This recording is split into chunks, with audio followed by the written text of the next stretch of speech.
അപ്പോൾ ഗായ്സ് എന്താണ് ഈ കൊച്ചു കേരളത്തിൽ നടക്കുന്നത്? ഒന്ന് ഉറങ്ങി എണീറ്റുമ്പോഴേക്കും കേരളം മാത്രമല്ല ഇന്ത്യയിൽ മൊത്തം മാറ്റങ്ങൾ സംഭവിച്ചിരിക്കുന്നത്. അപ്പോൾ മൂന്നാം പിണറായി സർക്കാർ ഇനി വരില്ല എന്ന് ഉറപ്പായി കഴിഞ്ഞു. അപ്പോൾ എവിടെയാണ് നമ്മുടെ കമ്മ്യൂണിസ്റ്റ് ഭരണത്തിന് അടിപ്പറ്റി എന്നുള്ളത് നിങ്ങൾ കമൻറ്റ് ചെയ്യുക അറിയുന്നവർ.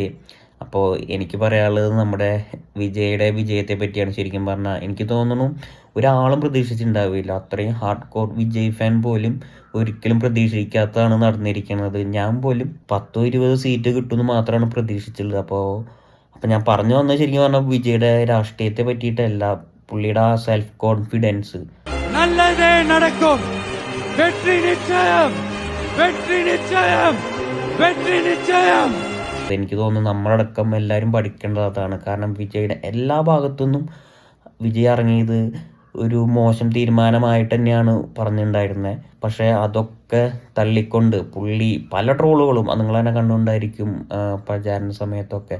പക്ഷേ പുള്ളിയുടെ ആ സെൽഫ് കോൺഫിഡൻസ്, അത് സിനിമയിലായാലും പുള്ളി ആ സ്റ്റാർട്ടിങ്ങിൽ നിന്ന് സൂപ്പർ സ്റ്റാർ ആവുന്ന സമയം വരെയും അവിടെ നിന്ന് ഇപ്പോൾ ഇലക്ഷനിലേക്ക് ഇറങ്ങിയതും പുള്ളിയുടെ ജീവിതത്തിൽ നടന്നതും ഇനി നടക്കാൻ പോകുന്നതും ശരിക്കും പറഞ്ഞാൽ ഭയങ്കര വലിയ മോട്ടിവേഷനാണ് കേട്ടോ.